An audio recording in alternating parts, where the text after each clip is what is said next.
നമ്മളിന്ന് പ്രധാനമായി ശ്രദ്ധിക്കാൻ പോണത് എനിക്ക് എൻ്റെ യേശുവിനെ സ്നേഹിക്കണം, എനിക്കെൻ്റെ യേശുവിനെ ആരാധിക്കണം, എനിക്കെൻ്റെ യേശുവിനെ ഘോഷിക്കണം. ഇത് ഒരു നിസ്സാര കാര്യമല്ല.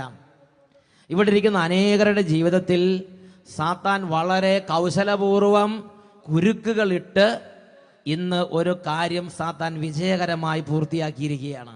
എന്താണെന്നറിയോ? യേശുവിൽ നിന്നും അകറ്റിക്കളയുക, യേശുവിൽ നിന്ന് അകറ്റിക്കളയുക. അതുകൊണ്ട് യേശുവിനെക്കുറിച്ചും യേശുവിലുള്ള വിശ്വാസത്തെക്കുറിച്ചും നാം കുറച്ചു നേരം ശ്രദ്ധിക്കാൻ പോവുകയാണ്. പ്രിയപ്പെട്ട സഹോദരങ്ങളെ, സങ്കീർത്തന പുസ്തകത്തിൽ 33-ാം അധ്യായത്തിൽ 12-ാം തിരുലിഖിതം നമ്മൾ വായിക്കുന്ന എങ്ങനെയാണ്? കർത്താവ് ദൈവമായുള്ള ജനവും അവിടുന്ന് തനിക്ക് വേണ്ടി തിരഞ്ഞെടുത്ത ജനതയും ഭാഗ്യമുള്ളത്. പ്രിയപ്പെട്ട സഹോദരങ്ങളെ, കർത്താവ് ദൈവമായുള്ള ജനവും അവിടുന്ന് തനിക്ക് വേണ്ടി തിരഞ്ഞെടുത്ത ജനതയും ഭാഗ്യമുള്ളത്. മാമോദീസ മുങ്ങി ഒരു വിശ്വാസിയായി ഇരിക്കുന്നത് ഒരു നിസ്സാര കാര്യമല്ല. Price the Lord. യേശുവിനെ വിശ്വസിച്ച് യേശുവിനെ ആരാധിച്ചിരിക്കുന്നത് ഒരു നിസ്സാര സംഗതിയല്ല. എന്നാൽ സാത്താൻ ഇന്ന് അത് അനേകം ദൈവമക്കളുടെ കണ്ണുകളിൽ നിന്ന് മറച്ചു വെച്ചിരിക്കുകയാണ്. ഒരു ക്രിസ്ത്യാനി എന്ന് പറഞ്ഞാൽ ഇന്ന് പലർക്കും ഒരു ജ്വലനം അനുഭവപ്പെടുന്നില്ല. ഞാനൊരു വിശ്വാസിയാണ്, ഞാൻ യേശുവിൻ്റെ വചനം കേൾക്കാൻ പോയി, ഞാൻ യേശുവിൻ്റെ ശിഷ്യനാണ് എന്ന് പറയുമ്പോൾ ഒരു മാഹാത്മ്യം ഇന്ന് പലർക്കും തോന്നുന്നില്ല എന്നുള്ളത് നമുക്ക് ചുറ്റിലും സംഭവിച്ചുകൊണ്ടിരിക്കുന്ന ഒരു യാഥാർത്ഥ്യമാണ്. യേശുവിനെ കർത്താവായി ആരാധിച്ച് ഒരു വിശുദ്ധ ജീവിതം നയിക്കുന്നത് നല്ലതാണ്, അതെനിക്ക് വളരെ അനുഗ്രഹകരമാണ് എന്ന ബോധ്യം പലരുടെയും ഹൃദയത്തിലില്ല. പലരുടെ ഹൃദയത്തിൽ സാത്താൻ വെച്ചിരിക്കുന്ന നുണചിന്തയുണ്ട്. ഞാൻ എൻ്റെ എല്ലാ പാപവും ഉപേക്ഷിച്ച് ക്ലിയറായി പരമപരിശുദ്ധനായി യേശുവിനെ ആരാധിച്ചാൽ കുരിശേ കിട്ടുള്ളൂ എന്നുള്ളത് പലരുടെ ഉള്ളിൽ ഇരിപ്പുണ്ടെന്നുള്ളത് ഒരു യാഥാർത്ഥ്യമാണ്. അതുകൊണ്ട് പ്രിയപ്പെട്ട സഹോദരങ്ങളെ, ദൈവവചനത്തിൽ ഇതിനെക്കുറിച്ച് എന്താണ് എഴുതപ്പെട്ടിരിക്കുന്നത്? നാട്ടുപ്രകാരമുള്ള ചൊല്ലല്ല നമ്മുടെ വേദവാക്യം. ദൈവവചനം എന്താണ് പറഞ്ഞിരിക്കുന്നത്? അതാണ് ഇന്ന് നാം ചിന്തിക്കാൻ പോകുന്നത്. ഉറക്കെ പറയാ ഹല്ലേലൂയ. ആദ്യമായിട്ട് യേശുക്രിസ്തുവിൻ്റെ അടുത്തേക്ക് വന്നാൽ, യേശുക്രിസ്തുവിൻ്റെ അടുത്തേക്ക് വരുന്ന എല്ലാവർക്കും യേശുക്രിസ്തു നൽകിയിരിക്കുന്നൊരു വാഗ്ദാനം ഇതാണ്. യോഹന്നാന്റെ സുവിശേഷം 1-ാം അധ്യായം 12-ാം വാക്യം, നമ്മൾ ദൈവത്തിൻ്റെ പുത്രന്മാരായി മാറും, ദൈവത്തിൻ്റെ പുത്രിമാരായി മാറുന്നു. യോഹന്നാന്റെ സുവിശേഷം 1-ാം അധ്യായം 12-ാം തിരുലിഖിതം, തന്നെ സ്വീകരിച്ചവർക്കെല്ലാം, തൻ്റെ നാമത്തിൽ വിശ്വസിച്ചവർക്കെല്ലാം ദൈവമക്കളാകാൻ അവൻ കഴിവ് നൽകി. ദൈവപുത്രൻ എന്ന് പറഞ്ഞാൽ എന്താ അർത്ഥം? അപ്പനും മകനും. ദൈവം അപ്പൻ, അപ്പൻ നമ്മുടെ ദൈവം, നമ്മൾ അപ്പൻ്റെ മകൻ, അപ്പോൾ കുട്ടി ദൈവം. ഇത് സെമിനാരി വെച്ചെന്ന് എനിക്കറിയായിരുന്നു, പക്ഷേ ആൾ ദൈവമാണെന്ന് എനിക്ക് അന്ന് ബോധ്യം ഉണ്ടായിരുന്നില്ല. അപ്പോൾ അതുകൊണ്ട് ഞാൻ സെമിനാരി വെച്ച് എൻ്റെ പേര് മാറ്റി. പണ്ട് എൻ്റെ പേര് സേവിയർ എന്ന മറ്റായിരുന്നു, അത് ഞാൻ വേഗം വലിച്ചെറിഞ്ഞു. എന്നിട്ട് എൻ്റെ പേര് സേവിയർ ഖാൻ എന്നാക്കി മാറ്റി. ഖാൻ എന്ന് പറഞ്ഞതിൻ്റെ അർത്ഥം എന്താണെന്നറിയോ? അഖില ലോക ചക്രവർത്തി എന്നാണ്. അതായത് എല്ലാ ചക്രവർത്തിമാരുടെയും അതാരാ ശരിക്കും? ദൈവമാണ്. ദൈവം നമ്മുടെ അപ്പൻ എങ്കിൽ നമ്മൾ ആരാന്ന് പറഞ്ഞേ? അപ്പോൾ അപ്പൻ വലിയ ചക്രവർത്തിമാരുടെ ചക്രവർത്തി ആണെങ്കിൽ മകൻ ആരായിരിക്കും? Price the Lord. അപ്പൻ രാജാവാണെങ്കിൽ മകൻ്റെ പേരെന്താ? രാജകുമാരൻ. അപ്പൻ ചക്രവർത്തി ആണെങ്കിൽ മകൻ്റെ പേരെന്താ? ചക്രവർത്തി കുമാരൻ. പ്രിയപ്പെട്ട സഹോദരങ്ങളെ, നമ്മൾ യേശു ക്രിസ്തുവിലുള്ള വിശ്വാസം വഴി ഇതുപോലുള്ള ഒരു വലിയ ഔന്നത്യത്തിലേക്കാണ് വരുന്നത്. അങ്ങനെ ദൈവപുത്രനായി ഇരിക്കുന്നതുകൊണ്ട് വല്ല ഗുണമുണ്ടോ? എനിക്കിതിനെക്കുറിച്ച് ബോധ്യം. എൻ്റെ പേര് പോലും ഞാൻ മാറ്റി. എനിക്ക് എപ്പോഴും എൻ്റെ പേര് ഖാൻ എന്ന് കേൾക്കണം എനിക്കിഷ്ടം. കാരണം പേര് ഞാൻ ആരാണെന്ന് എന്നെ ഓർമ്മപ്പെടുത്തിക്കൊണ്ടിരിക്കുകയാണ്. പ്രിയപ്പെട്ട സഹോദരങ്ങളെ, അപ്പോൾ പല ആളുകളും ചിന്തിക്കുക, ഖാൻ എന്ന് പേരിട്ട് നടന്നിട്ടുള്ള കാര്യമുണ്ടോ? ശരിക്കും വല്ല ഗുണമുണ്ടോ എന്നാണ് അവർ ചോദിച്ചത്. അത് സത്യം പറഞ്ഞാൽ എനിക്ക് ജീവിതം അറിയാൻ പാടില്ലായിരുന്നു. അങ്ങനെ ദൈവപുത്രനായി ഇരിക്കുന്നതുകൊണ്ട് എന്താ ഗുണം എന്ന് അറിയാൻ പാടില്ല. ഇരിക്കുമ്പോൾ ഒരു ദിവസം ഞാൻ പാലക്കാട് ടൗൺ ഹാളിൽ ഒരു വചന ശുശ്രൂഷയ്ക്ക് വേണ്ടി ചെന്നു. അപ്പോൾ അട്ടപ്പാടി എന്ന് പറഞ്ഞ ഒരു പ്രദേശത്തു നിന്നാണ് പാലക്കാട് ടൗൺ ഹാളിലേക്ക് ചെല്ലുന്നത്. അവിടെയാണെങ്കിൽ ചുളുചുളാന്ന് കാറ്റ്, എപ്പോഴും നൂല് പോലുള്ള മഴ, എപ്പോഴും തണുപ്പും കോടമഞ്ഞും. പ്രിയപ്പെട്ട പശ്ചിമഘട്ടം അവിടെയാണ്. അങ്ങനെ പശ്ചിമഘട്ടത്തിൽ നിന്ന് ഇറങ്ങി മണ്ണാർക്കാട് എത്തി. അങ്ങനെ മണ്ണാർക്കാട് വന്നു കഴിഞ്ഞപ്പോൾ ഞാൻ കൊര പിടിച്ച്, കൊരയെന്ന് പറഞ്ഞാൽ മനസ്സിലായോ? ഇല്ല, കൊരയെന്ന് പറഞ്ഞാൽ ഇവിടെ ചുമയെന്ന് പറഞ്ഞാൽ അവിടെ കൊര, അവിടുത്തെ ഭാഷയിൽ കൊരയാണ്. ഹല്ലേലൂയ. എനിക്ക് കൊര പിടിച്ച്, ചുമ പിടിച്ച്, ഞാൻ ചുമ പിടിച്ച്, പിന്നെ മൂക്കി കൂടെ ഒക്കെ സാധനം ചീരാപ്പ് എന്ന് പറയും, ഇവിടെ എന്താ ഇതിന് പറയണത്, ആ മൂക്കി കൂടെ വെള്ളം ഒഴുകുക. അപ്പം അങ്ങനെ ചീരാപ്പം പിടിച്ച് കൊരയും പിടിച്ച് ഞാൻ അങ്ങനെ പാലക്കാട് ടൗൺ ഹാളിൽ ഇങ്ങനെ ഈ വസന്ത പിടിച്ച കോഴി ഇരിക്കുന്ന മാതിരി ഇങ്ങനെ മിണ്ടാത്ത ഇരിക്കുക. അങ്ങനെ ഇരിക്കുന്ന സമയത്ത് അവിടെ സൈമൺ ബ്രദർ എന്ന് ബ്രദറുണ്ട്. ആ ബ്രദർ ചോദിച്ചു, വട്ടായലച്ചൻ എന്തെങ്ങനെ ക്ഷീണിച്ചിരിക്കണമെന്ന് ചോദിച്ചു. ഞാൻ പറഞ്ഞു, അങ്ങനെ ഇരിക്കണം, അട്ടപ്പാടി എന്നാണ് പറയണത്, ഈ കോടമഞ്ഞും കൊടുന്നണും ഈ കാറ്റും തണുപ്പ് അടിച്ച് തൊണ്ടയും പോയി സ്വരവും പോയി ആരോഗ്യം പോയി ക്ഷീണിച്ചതായി ഇരിക്കുക എന്ന് പറഞ്ഞു. എന്നെ കൊണ്ടൊന്നും ചെയ്യാൻ പറ്റില്ല, ഇവിടെ ഇരിക്കുള്ളൂ എന്ന് പറഞ്ഞു. ഉടനെ സൈമൺ ബ്രദർ ചോദിക്കുക, അതിന് അച്ഛൻ എന്ന് വെച്ചാൽ കാറ്റടിക്കണേ? ഞാൻ പറഞ്ഞു, മയിൽവാഹനം ബസ്സിലാണ് പറയണത്, ഈ കാറ്റും തണുപ്പെല്ലാം അടിച്ചു വരിക. അവിടെ ചോദിച്ചു, അച്ഛനെന്നാ ബസ്സിൽ വരണം, അച്ഛന് കാറിൽ വന്നുകൂടെ എന്ന് ചോദിച്ചു. ഞാൻ പറഞ്ഞ്, കളിയാക്കുന്നതിൻ്റെ പരിധിയുണ്ട്, ബസ്സിൽ വരാൻ തന്നെ വണ്ടിക്കൂലി ചെയ്തിരിക്കുകയാണ്, ഒരു ഒപ്പീസ് പോലും ഇല്ലാത്ത പള്ളിയൊന്നും മറക്കരുത്, അതുകൊണ്ട് ഞാനങ്ങനെ കാറ് വാങ്ങും. ഉടനെ സൈമൺ ബ്രദർ ചോദിക്കും, അച്ഛൻ എന്താ വെച്ചാൽ കാറ് വാങ്ങാൻ അച്ഛനെ വിഷമിക്കുന്നത്? അച്ഛൻ ദൈവത്തിൻ്റെ മകൻ, ദൈവം അച്ഛൻ്റെ അപ്പൻ, അച്ഛനുള്ള കാറും വണ്ടി എല്ലാ സംഗതിയും നേരത്തെ തന്നെ അച്ഛന് വേണ്ടി അവിടെയുണ്ട്, അച്ഛൻ നേരെ പോയി ഇങ്ങോട്ട് എടുത്താൽ മതി എന്ന് പറഞ്ഞു. അച്ഛൻ മാമൂസം മുങ്ങിയിട്ടില്ലെന്ന് ചോദിച്ചു. അപ്പോൾ എനിക്ക് മാമൂസയുടെ വിലയൊന്നും എനിക്ക് അറിയാൻ പാടില്ലായിരുന്നു. ഞാൻ പറഞ്ഞു, ഞാൻ മാമൂസം മുങ്ങിയിട്ടാണ് ഞാൻ ശരിക്കും അച്ഛനായെന്ന് പറഞ്ഞു. എന്നാൽ പിന്നെ അച്ഛൻ ഒന്നും പേടിക്കണ്ട, നേരെ പോയി ഇന്ന് തന്നെ പറയുക, പിതാവേ ഒരു കാർ, ഇത്രയും പറഞ്ഞാൽ മതി, കാർ ഇങ്ങോട്ട് വരുമെന്ന് പറഞ്ഞു. അപ്പം പിന്നെ പ്രത്യേകം പറഞ്ഞു, കാർ പറയുമ്പോൾ ഏത് വേണം, ടയോട്ട വേണോ, ജപ്പാനിൽ വേണോ, അമേരിക്കയിൽ വേണോ, ഇന്ത്യയിലത്തെ മതി, മാരുതി വേണോ, 800 വേണോ, ഓമിനി ബ്രെഡ് പോലുള്ളത് വേണോ, എന്താ വെച്ചാൽ അത് പറയണമെന്ന് പറഞ്ഞു. ഞാൻ പറഞ്ഞു, സൈമ തമാശക്കൊരു പരിധിയുണ്ട്. അപ്പോൾ സൈമൻ പറഞ്ഞു, അച്ഛാ അച്ഛൻ്റെ സംശയമുണ്ടെങ്കിൽ ഞാൻ അച്ഛനോട് ഇപ്പോൾ പറയാം, ഞാൻ മാമോസം മുങ്ങിയ ആളാണ്, ഞാൻ അച്ഛനോട് പറയാമെന്ന് പറഞ്ഞു. ഞാൻ പറഞ്ഞു, എന്നാൽ 2 പറയാൻ പറഞ്ഞു. അപ്പോൾ സൈമൺ വേഗം എൻ്റെ കൂടെ നിന്നു. കർത്താവേ, അച്ഛനെ ഓർത്ത് നന്ദി പറയുന്നു, അച്ഛന് പാവം, അച്ഛന് കാറില്ല, ഒരു കാറ് കൊടുക്കൂ, അവിടെയുള്ള കാർ ഒരെണ്ണം കൊടുക്കാൻ പറഞ്ഞു. ഉടനെ ഞാൻ പറഞ്ഞു, ഇനി കാറ് തരികയാണെങ്കിൽ അംബാസഡർ മതി എന്ന് പറയാൻ പറഞ്ഞു. കാരണം അതിൻ്റെ ഡിക്കിയിൽ ബോക്സും ആംപ്ലിഫയറൊക്കെ വെച്ച് കൊണ്ടാകും ധ്യാനത്തിന് പോകുമ്പോഴേ. ഞാൻ പറഞ്ഞു, ഫസ്റ്റ് ഹാൻഡ് വേണ്ട, സെക്കൻഡ് ഹാൻഡ് ആയാലും മതി. സഹോദരന്മാരെ, ദൈവത്തോട് പറയുമ്പോൾ വെറുതെ നീ പിച്ചക്കാരോട് പറഞ്ഞ പോലെ പറയരുത്. ദൈവത്തിനോട് ദാരിദ്ര്യമൊന്നുമില്ല, എന്ത് വേണമെങ്കിലും പുതിയത് പറഞ്ഞു. ഞാനതൊന്നും അറിയാത്തതുകൊണ്ട് ഞാൻ പറഞ്ഞു, സെക്കൻഡ് ഹാൻഡ് ആണെങ്കിലും മതി, ഒരു പഴയ അംബാസഡർ ആയാലും മതി എന്ന് പറഞ്ഞു. അട്ടപ്പാടിയല്ലേ, അത് മതിയാവും എന്ന് പറഞ്ഞു. എന്തിനു പറയുന്നു? സൈമൺ നേരെ പറഞ്ഞു, അന്ന് ഞാൻ പനി പിടിച്ച് ഈ പഴയ കണ്ടം വെച്ച മയിൽവാഹനത്തിൽ കാറ്റ് പിടിച്ച് വന്ന് തിരിച്ച് ഒരു അംബാസഡർ കാറിലാണ് അട്ടപ്പാടിക്ക് കയറിപ്പോയത്. ദൈവം അങ്ങോട്ട് പ്രവർത്തിച്ച്. ഒരു ജില്ലി പൈസയില്ല, വണ്ടിക്കൂലിക്കൽ പൈസ ഇല്ലാതെ വന്നതാണ്. ഞായറാഴ്ച രാവിലെ എത്തി, ഉച്ചയായപ്പോഴത്തേന് ഇത് അംബാസഡർ കാറ് മുമ്പിലെത്തി, താക്കോൽ എൻ്റെ കയ്യിൽ തന്നു.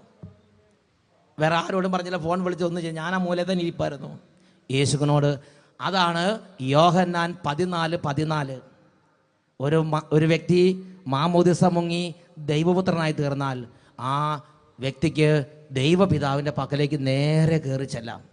പിന്നെ അവിടെ ഇവിടെ ക്യൂ നിൽക്കണ്ട, അവിടെ ഇവിടെ തട്ടിമുട്ടി നിൽക്കണ്ട, നേരെ ദൈവപിതാവിൻ്റെ പക്കലേക്ക് കയറി ചെല്ലാം.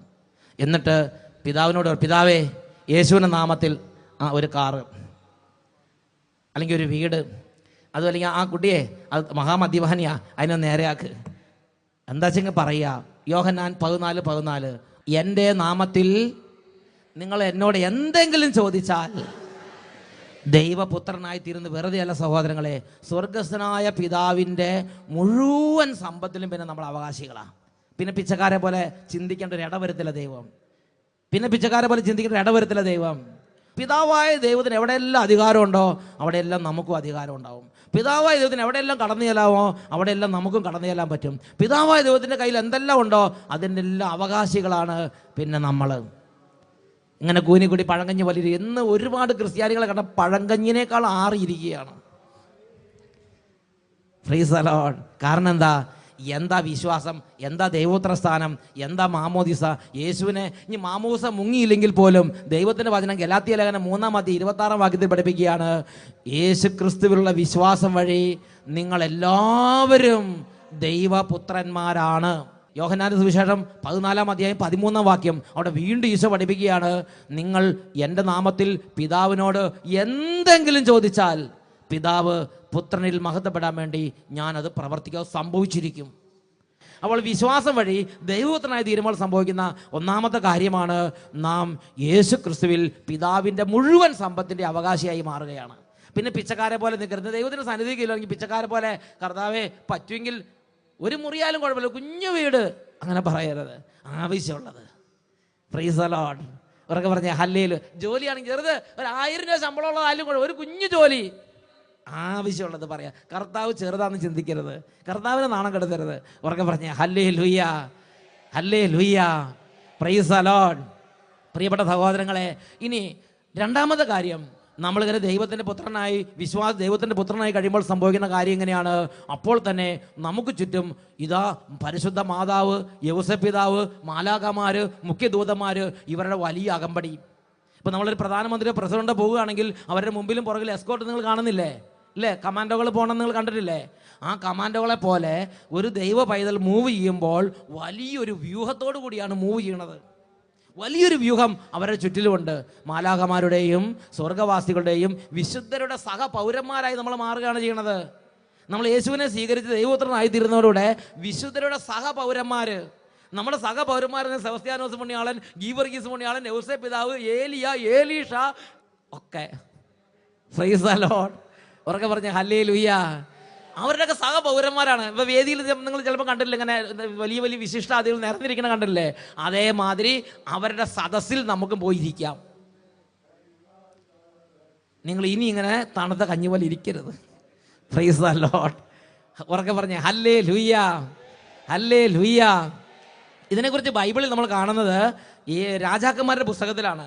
രാജാക്കന്മാരുടെ പുസ്തകത്തിൽ ഏലീഷ എന്ന് പറഞ്ഞൊരു ദൈവ പൈതൽ ഇങ്ങനെ പ്രാർത്ഥിച്ചുകൊണ്ടിരിക്കുകയായിരുന്നു ഒരു ദിവസം പ്രഭാതത്തിൽ. ഉടനെ ഒരു അലർച്ച കേട്ടു. എന്താണ് അലർച്ച നോക്കിയപ്പോൾ ഏലീഷയുടെ കൂടെ ഉണ്ടായിരുന്ന ഗേഹസിയാണ് അലറിക്കറിയണത്. അയ്യോ യജമാനനെ, യജമാനനെ നിലവിളിക്കുകയാണ്.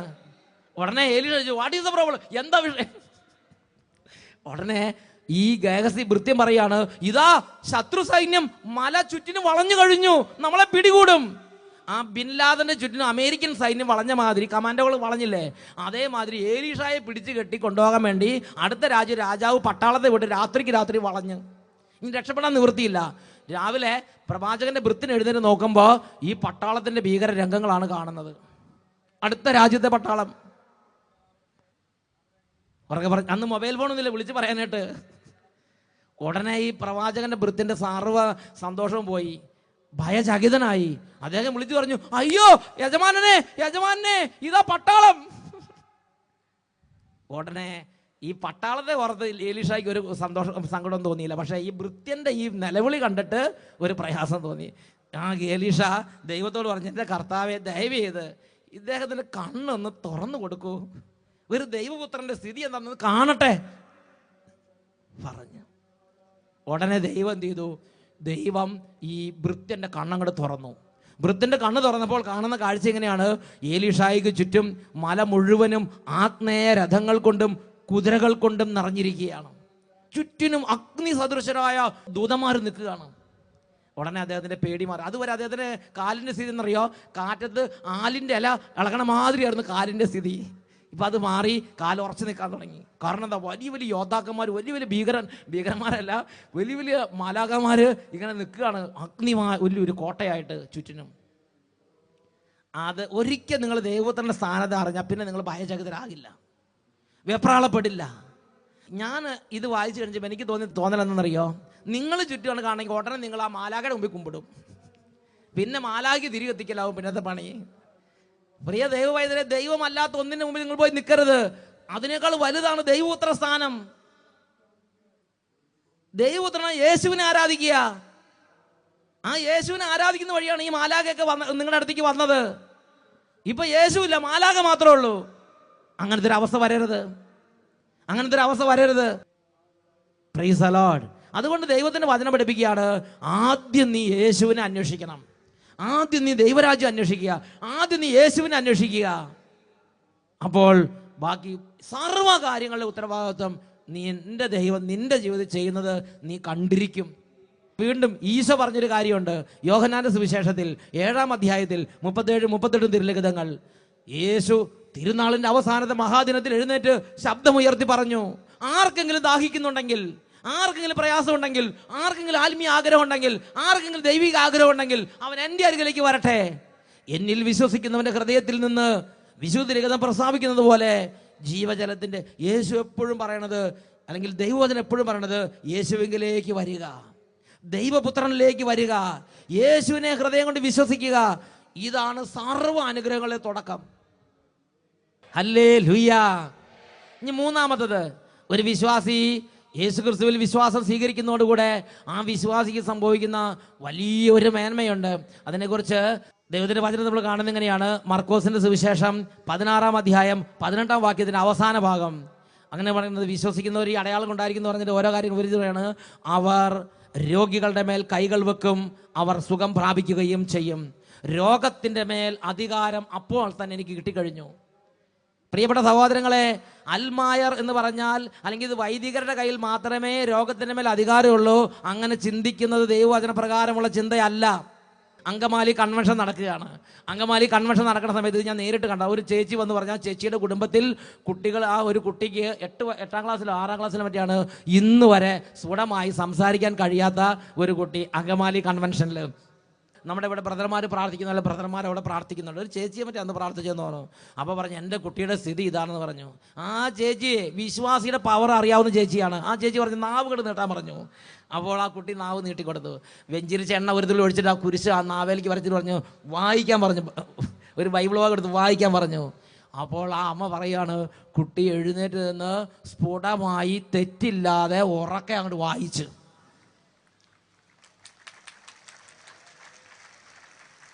Price the Lord. ഒരു വർഷമായിട്ട് കുട്ടിക്ക് ഇപ്പോൾ ആരുടെ സഹായം ഇല്ലാതെ പള്ളിയിൽ ലേഖനം വായിക്കാം, ക്ലാസ്സിൽ നമ്പർ പറയാം, അവൻ്റെ സർവ്വ കാര്യങ്ങൾ പരീക്ഷകൾക്കെല്ലാം അവൻ ഒറ്റയ്ക്ക് പറയാനും എഴുതാനും അവൻ വളരെ വളരെ മുമ്പോട്ട് പോയി കഴിഞ്ഞു. അതാണ് വിശുദ്ധ മർക്കോസ് 16-ാം അധ്യായത്തിൽ 18-ാം വാക്യത്തിന് അവസാന ഭാഗം. അവർ രോഗികളുടെ മേൽ കൈകൾ വെക്കും, അവർ സുഖം പ്രാപിക്കുകയും ചെയ്യും. വിശ്വസിക്കണം. ഉറക്കെ പറഞ്ഞ ഹല്ലേലൂയ. ഒരു വ്യക്തി യേശുവിനെ ആരാധിക്കാൻ തുടങ്ങുമ്പോൾ ഉണ്ടാകുന്ന വലിയ ഒരു മേന്മയെക്കുറിച്ച് വീണ്ടും ബൈബിൾ പഠിപ്പിക്കുന്നുണ്ട്. എന്താണെന്നറിയോ? ഒരു വ്യക്തി യേശുവിലേക്ക് വന്ന് യേശുവിനെ ആരാധിച്ചാൽ അപ്പോൾ തന്നെ ആ വ്യക്തിക്ക് നിത്യജീവന്റെ ഉടമയായി മാറും. 1 യോഹന്നാൻ 5-ാം അധ്യായത്തിലെ 12-ാമത്തെ തിരുലിഖിതം. 1 യോഹന്നാൻ 5:12 വചനം പഠിപ്പിക്കുകയാണ്, പുത്രനെ സ്വന്തമാക്കിയവൻ ജീവൻ സ്വന്തമാക്കിയിരിക്കുന്നു, പുത്രനെ സ്വന്തമാക്കാത്തവനോ ജീവൻ ഇല്ല. ഇത് നിങ്ങൾക്ക് മനസ്സിലായോ? ഇല്ല, എനിക്ക് മനസ്സിലായിട്ടില്ല. പക്ഷേ മനസ്സിലാക്കാൻ സഹായിച്ചൊരു സംഭവമുണ്ട്. എന്താണെന്നറിയോ? അട്ടപ്പാടി ധ്യാനം നടക്കുകയാണ്. അപ്പോൾ 8 പേരെ കൊല ചെയ്ത ഒരു കൊലയാളി ധ്യാനിക്കാൻ വന്നിരിക്കുകയാണ്. എനിക്കറിയാൻ പാടുന്നു ഇയാളൊരു കൊലയാളിയാണെന്ന്. ഞാൻ നോക്കുമ്പോൾ ഇങ്ങനെ നോക്കുന്ന സമയത്ത് ഒരാൾ മാത്രം ഇങ്ങനെ കരിങ്കല്ല് പോലെ ഇങ്ങനെ ഇരിക്കുന്നുണ്ട്. ആ മുഖം കാണുമ്പോൾ തന്നെ അറിയാം വളരെ ക്രൂരനായ ഒരു മനുഷ്യനാണ്. ഞായറാഴ്ച കഴിഞ്ഞ് തിങ്കളാഴ്ച കഴിഞ്ഞ് ചൊവ്വാഴ്ച കഴിഞ്ഞ് മാറ്റം വന്നില്ല. സാധാരണ ചൊവ്വാഴ്ച കുമ്പസാരം കഴിയുന്ന മുഖമൊക്കെ ഒരു മനുഷ്യത്തോളം മുഖം, ഒരു ചിരിയും പതുക്കെ ഒരു മിണ്ടാട്ടം, ഒരു സ്നേഹം, ഒരു സൗഹൃദമൊക്കെ ആരംഭിക്കും. ഒരു സൗഹൃദവും ഇല്ല, ഒരു പ്രത്യേക രീതിയിലുള്ള ഇരിപ്പാണ്. ബുധനാഴ്ച ഞാനിങ്ങോട്ട് വിളിച്ച് എന്തിനാ വന്നിരിക്കണമെന്ന് ചോദിച്ചു. ധ്യാനിക്കാനാണെങ്കിൽ നന്നായി ധ്യാനിക്കില്ലെങ്കിൽ വീട്ടിൽ പോകാമെന്ന് പറഞ്ഞു. എനിക്ക് പണ്ടൊക്കെ ഭയങ്കര ദേഷ്യം, ഇപ്പം ദേഷ്യം കുറഞ്ഞോന്നറിയാൻ പാടില്ല. പണ്ട് ഭയങ്കര ദേഷ്യമായിരുന്നു. ദൈവപുത്രനെ മാറ്റുമെന്ന് എനിക്കറിയാം. ഉറക്കെ പറഞ്ഞ ഹല്ലേലൂയ. പ്രിയപ്പെട്ട സഹോദരങ്ങൾ, ഞാൻ ഉടനെ അയാൾ പറഞ്ഞു, അച്ഛൻ ഞാൻ ആരാന്ന് അച്ഛനറിയാവോ? 8 പേരെ കൊല ചെയ്ത കൊലയാളിയെന്ന് പറഞ്ഞു. ആ കൊല ചെയ്ത കത്തി എൻ്റെ ബാഗ് ഇരിപ്പുണ്ടെന്ന് പറഞ്ഞു. ഞാൻ പറഞ്ഞു, പിന്നെ നീ ഇന്ന് കത്തിയായിട്ട് ഇന്ന് ഇങ്ങോട്ട് വന്നിരിക്കുകയെന്ന് ചോദിച്ചു. ഇവിടെ വാഴക്കേരിയുള്ള കത്തി ഇഷ്ടം പോലെ ഇവിടെയുണ്ട്, നീ കത്തി പിന്നെ ഇങ്ങോട്ട് കൊണ്ടുവന്നിരുന്നാന്ന് ചോദിച്ചു. അപ്പോൾ പറഞ്ഞു, ആ കത്തി ഇവിടെ ഉപേക്ഷിക്കാൻ വേണ്ടി കൊണ്ടുവന്നിരിക്കുകയെന്ന് പറഞ്ഞു. ഞാൻ പറഞ്ഞു, മോനെ ദയവ് ഇത് ആവശ്യമില്ലാത്ത കാര്യത്തിൽ ചെയ്യരുത്, ഇവിടെ കത്തി ആവശ്യമില്ലെന്ന് പറഞ്ഞു. ദയവ് ഇത് നീ വേറെ എവിടെയെങ്കിലും കൊണ്ടുവന്നോളാം. ഞാനത് മേടിച്ചില്ല. അപ്പോൾ ഇവിടെ സഹോദരങ്ങളെ, ആ മനുഷ്യൻ പറഞ്ഞു, അച്ഛാ 8ാമത്തെ വയസ്സിൽ വീട് വിട്ടിറങ്ങിയതാണ്. അപ്പൻ നേരത്തെ മരിച്ചു. അമ്മയുടെ സർവ്വ കഴിവ് ഉപയോഗിച്ച് 8ാമത്തെ വയസ്സ് വരെ കൺട്രോൾ ചെയ്യാൻ പറ്റുള്ളൂ. അതിനുശേഷം പിന്നെ അമ്മയ്ക്ക് കൺട്രോൾ ചെയ്യാൻ പറ്റിയില്ല. തെരുവിലേക്ക് ഇറങ്ങി. അവൻ 10-12 വയസ്സ് കഴിഞ്ഞപ്പോൾ തൊട്ട് ഇങ്ങനെയുള്ള കൂലിക്ക് ആളുകളെ കൊല്ലുന്ന ആ ടീമിലായി. അവൻ നല്ല എക്സ്പെർട്ടായി അതിനകത്ത്. 8 പേരെ 24 വയസ്സെന്ന് തോന്നുന്നു, കല്യാണം കഴിച്ചില്ല, അത്രേ പ്രായമുള്ളൂ. അങ്ങനെ 8 പേരെ കൊല ചെയ്ത് പലരെയും കുത്തി മുറിവേൽപ്പിച്ച് ആർക്ക് എന്ത് വന്നാലും അവന് വേദനയില്ല. അവൻ്റെ ഹൃദയം കല്ലുപോലെയായി. അവൻ ധ്യാനത്തിന് വന്ന് 3 ദിവസം കഴിഞ്ഞിട്ട് അവൻ അനക്കയില്ല, അവനിങ്ങനെ ഇരിക്കുകയാണ്. അവൻ പറഞ്ഞു, എനിക്കൊന്നിനും ഒരു അനുഭവം തോന്നുന്നില്ല, കുർബാനയോ കുമ്പസാരോ പ്രാർത്ഥനയോ എനിക്കൊന്നും തോന്നണില്ല അച്ഛാ. ഇതാണ് അവൻ്റെ വിഷമം. പ്രിയപ്പെട്ട സഹോദരങ്ങളെ, അങ്ങനെ ഇരിക്കുന്ന സമയത്ത് അവനോട് ഞാൻ പിന്നെ എന്ത് പറയും? ഞാൻ പറഞ്ഞു, മോനെ ദൈവാനുഭവം ദൈവം തരണം, ഇല്ലെങ്കിൽ ദൈവാനുഭവം അങ്ങനെ കിട്ടും. അതുകൊണ്ട് നീ ഒരു കാര്യം ചെയ്യും, നീ കുരിശുരൂപത്തെ നോക്കണം. ആ കുരിശുരൂപത്തെ നോക്കിയിട്ട് നീ എന്ത് ചെയ്യണമെന്നറിയാവോ? നീ യേശുവേ എന്നെ രക്ഷിക്കണേ, യേശുവേ എന്നെ രക്ഷിക്കണമെന്ന് പറയുക. അങ്ങനെ പറയാൻ പറ്റിയില്ലെങ്കിൽ നീ യേശുവേ എന്നെങ്കിലും വിളിക്കുക. നീ അങ്ങനെ ആദ്യം വിളിക്കുമ്പോൾ അനുഭവം ഉണ്ടായില്ല, കുറേ അങ്ങോട്ട് വിളിക്ക്. ആയിരക്കണക്കിന് തവണ അങ്ങോട്ട് വിളിച്ച് കഴിയുമ്പോൾ നിൻ്റെ ഉള്ളിൽ ദൈവത്തിൻ്റെ ആത്മാവ് വരും. യേശുവിനെ വിളിക്കുന്ന എല്ലായിടത്തും ദൈവത്തിൻ്റെ ആത്മാവ് വരും, നിന്നെ സഹായിക്കും, നിന്നെ ദൈവം സഹായിക്കും. അവനോട് അങ്ങനെ പറഞ്ഞു വിട്ട് അവനത് ആത്മാർത്ഥത ചെയ്ത് ഈ ക്രൂശിതരൂപത്തെ നോക്കിയിട്ട് യേശു ആദ്യമൊന്നും അനുഭവം ഉണ്ടായില്ല. പക്ഷെ അവൻ പറയും രാത്രി ആയപ്പം ആരാധനയുടെ സമയമൊക്കെ ആയപ്പോഴേക്കും ഹൃദയത്തിൽ അനുതാപം കിട്ടി. അവൻ വാവിട്ട് കരയാൻ തുടങ്ങി. യേശുവിനെ നോക്കുമ്പോൾ വാവിട്ട് കരയും. അവൻ അതുവരെ പാപം എന്ന് പറഞ്ഞ കൺസെപ്റ്റ് അവനില്ല, അവന് പാപം ഇല്ല, അങ്ങനെ കൺസെപ്റ്റ് ഇല്ല. അവൻ പറയുന്നത് മനുഷ്യൻ ഓരോന്ന് ചെയ്യുന്നത് പാപം ആര് പറഞ്ഞ്? അവനത് അംഗീകരിക്കാൻ പറ്റുന്നില്ല. യേശു വരാതെയും യേശുവിൻ്റെ ആത്മാവ് പ്രവർത്തിക്കാതെ ഒരു വ്യക്തിക്ക് പാപത്തെ അംഗീകരിക്കാൻ പറ്റില്ല. പ്രിയപ്പെട്ട സഹോദരങ്ങൾ, അന്ന് അവൻ അനുതാപം കൊണ്ട് കരഞ്ഞിട്ട് അവൻ പാപത്തെക്കുറിച്ച് അനുതാപപൂർണ്ണമായി ഹൃദയത്തോടെ പിറ്റേ ദിവസം ഓടി വന്ന് അദ്ദേഹം വലിയൊരു പുരുഷനൊന്നല്ല, പക്ഷേ യേശുവെന്ന് അദ്ദേഹത്തിൻ്റെ ആത്മാവ് പ്രവർത്തിച്ച്, പരിശുദ്ധാത്മാവ് പ്രവർത്തിച്ച് അദ്ദേഹത്തിൻ്റെ സകല പാപങ്ങളുടെ വേരങ്ങോട്ട് പറഞ്ഞ് അനുതാപപൂരിതനായി അദ്ദേഹം പറഞ്ഞു, ഇനി എന്ത് ശിക്ഷയും എന്ത് വേദനയും എന്ത് സഹനം എടുക്കാൻ തയ്യാറാണ്. ഉറക്കെ പറയാം ഹല്ലേലൂയ. അതാണ് പുത്രനെ സ്വന്തമാക്കിയപ്പോൾ ജീവൻ സ്വന്തമായി. അപ്പോൾ അവൻ എന്തിനും അവന് മടിയില്ലാതായി. വേദനയ്ക്ക് വേദനയോ ശിക്ഷയോ എന്തിനും മടിയില്ലാതായി. പുത്രനെ സ്വന്തമാക്കാത്തൊരു കാലം ഉണ്ടായിരുന്നു. അന്ന് എന്ത് കേട്ടാലും ഒരു ഫീലിംഗും ഇല്ലാത്തവനായി. ഇന്നൊന്നും കേൾക്കണ്ട, ക്രൂശരൂപം കണ്ടാൽ മതി, അവൻ്റെ ഹൃദയം സ്നേഹം കൊണ്ടും അനുതാപം കൊണ്ടും നിറയും. അതാണ് 1 യോഹന്നാൻ 5-ാം അധ്യായം 12-ാമത്തെ വാക്യം. പുത്രനെ സ്വന്തമാക്കിയവൻ ജീവൻ സ്വന്തമാക്കിയിരിക്കുന്നു, പുത്രനെ സ്വന്തമാക്കാത്തവന് ജീവനില്ല. Praise the Lord. യോഹന്നാന്റെ സുവിശേഷം 17-ാം അധ്യായം 3-ാം തിരുലിഖിതം വചനം പഠിപ്പിക്കുകയാണ്, ഏകസത്യദൈവമായ അങ്ങയെയും അവിടുന്ന് അയച്ച യേശു ക്രിസ്തുവിനെയും അറിയുക എന്നതാണ് നിത്യജീവൻ. യേശുവിൽ വിശ്വസിക്കുന്ന ഒരു വ്യക്തിക്ക് വചനം വാഗ്ദാനം ചെയ്തിരിക്കുന്ന നിത്യജീവൻ. മകളെ, നിന്റെ ആത്മാവ് നിത്യജീവന്റെ അഭിഷേകത്തിലാണോ ഇരിക്കുന്നത്? നീ യേശുവിനെ ഹൃദയം കൊണ്ട് അംഗീകരിക്കുകയും ആരാധിക്കുകയും ചെയ്യുക ഒരു നിസ്സാര കാര്യമല്ല, ജീവിതത്തിലെ നിർണായക വിഷയമാണിത്. യോഹന്നാൻ 3:36 പഠിപ്പിക്കുകയാണ്, ദൈവപുത്രനെ വിശ്വസിക്കുന്നവൻ ആരോ അവന് നിത്യജീവനുണ്ട്, ദൈവപുത്രനെ അംഗീകരിക്കാത്തവനോ ജീവൻ ദർശിക്കുകയില്ല, അവൻ ദൈവ കോപത്തിലിരിക്കുന്നു. സൽകൃത്യങ്ങൾ ഒരുപാട് ചെയ്യുന്നുണ്ട്, ഒരുപാട് ദാനധർമ്മങ്ങൾ ചെയ്യുന്നുണ്ട്. നല്ല മനുഷ്യനാകുന്നതിലല്ല നിത്യജീവൻ ഇരിക്കുന്നത്. നിത്യജീവൻ ഇരിക്കുന്നത് നന്മ പ്രവർത്തിക്കുന്നതിലല്ല ഇരിക്കുന്നത്. നിത്യജീവൻ ഇരിക്കുന്നത് ചാരിറ്റി ചെയ്യുന്നതിലല്ല ഇരിക്കുന്നത്. നിത്യജീവൻ ഇരിക്കുന്നത് നമ്മുടെ പുണ്യാഭ്യാസങ്ങളല്ല ഇരിക്കുന്നത്. നിത്യജീവൻ ഇരിക്കുന്നത് യേശു ക്രിസ്തുവിനെ അംഗീകരിക്കുന്ന ആ ഒരു കാര്യത്തിലാണ് ഇരിക്കുന്നത്. യോഹന്നാന്റെ സുവിശേഷം 6-ാം അധ്യായം 28-29 വാക്യങ്ങൾ. ജനങ്ങൾ ചോദിച്ചു, ദൈവഹിതം അനുസരിച്ച് പ്രവർത്തിക്കുന്നവരാകാൻ ഞങ്ങൾ എന്തു ചെയ്യണം? ഉടനെ യേശു മറുപടി പറഞ്ഞു, ഇതാണ് ദൈവഹിതം അനുസരിച്ചുള്ള പ്രവൃത്തി, അവിടുന്ന് അയച്ചവനിൽ വിശ്വസിക്കുക.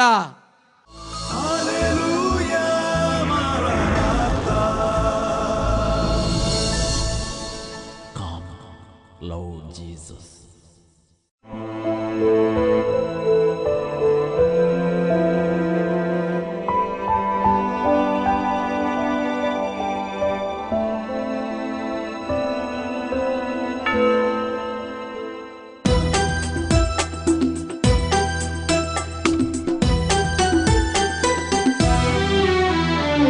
വായന്റെ ദൈവമേ എൻ പ്രിയനേ, വായന്റെ നാഥനേ എൻ സ്നേഹമേ, കാണു വണങ്ങിടാ പാദം ഉണർന്നിടാ രാജാധിരാജനെ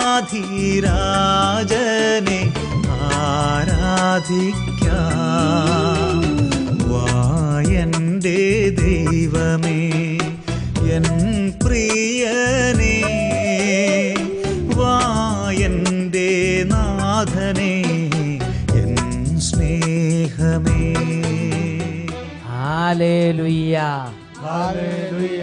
യോഹന്നാന്റെ സുവിശേഷം 15-ാം അധ്യായം 16-ാം തിരുലിഖിതം. നിങ്ങൾ എന്നെ തിരഞ്ഞെടുക്കുകയല്ല, ഞാൻ നിങ്ങളെ തിരഞ്ഞെടുക്കുകയാണ് ചെയ്തത് എന്നരുളി ചെയ്ത യേശു ഈ നിമിഷങ്ങളിൽ ഈ സമൂഹത്തിലേക്ക് തൻ്റെ സ്നേഹവാത്സല്യങ്ങൾ ചൊരിയുകയാണ്. 2 കരങ്ങൾ ഉയർത്തിപ്പിടിക്കാം. ഈശോയിലേക്ക് കൈകൾ ഉയർത്തുക. ഓരോ കുടുംബങ്ങളുടെ വേദനകൾ സമർപ്പിക്കുക. മനസ്സ് തുറക്കുന്ന സമയമാണിത്. എല്ലാവരും പ്രാർത്ഥിക്കട്ടെ. Hallelujah, hallelujah. യേശുവേ, യേശുവേ, യേശുവേ, യേശുവേ, യേശുവേ, യേശുവേ. ഈ കുടുംബങ്ങളെ രോഗങ്ങൾ മാറട്ടെ കർത്താവേ. കണ്ണുനീരൊപ്പണമേ കർത്താവേ. തകർച്ചകൾ ഒപ്പണമേ കർത്താവേ. വേദനകൾ ഏറ്റെടുക്കണമേ കർത്താവേ. സങ്കടങ്ങൾ ഏറ്റെടുക്കണമേ കർത്താവേ. എല്ലാ കടബാധകൾ ഏറ്റെടുക്കണമേ കർത്താവേ. എല്ലാ വേദനകളും ഏറ്റെടുക്കണമേ. യേശുവേ, ആരാധന, ആരാധന. എൻ്റെ ദൈവമേ, എൻ പ്രിയനേ, വാ എൻ്റെ നാഥനേ, എൻ സ്നേഹമേ.